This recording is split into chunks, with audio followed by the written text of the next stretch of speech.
Good morning, it's Chumahan Bone, your friendly American Indian and lawyer. And yes, here's a story that's very interesting.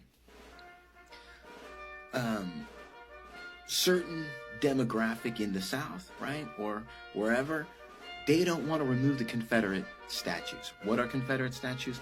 Those are statues of so-called heroes who used weapons and warfare tactics to try to keep their ability to mutilate, humiliate, and destroy African Americans against their religion, against the teachings of Christ, against the teaching of freedom, against the teachings of anything. They wanted to maintain that, and they were willing to lift rifles up to their shoulders and kill other white people.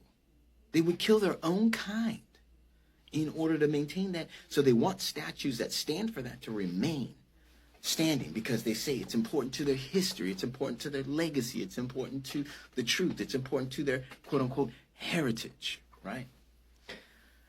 But those same people are the same people who don't want public schools teaching the truth about slavery. Really think about that.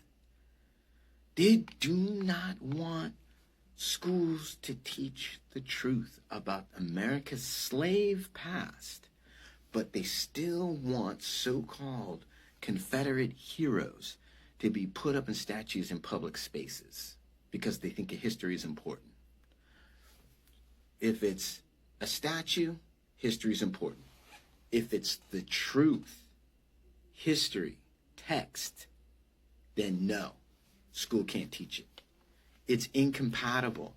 It doesn't make any sense. It's contradictory. It's self-contradictory. And that should really go a long way to really exposing just how lost and befuddled these holdouts are. And believe it or not, they are holdouts.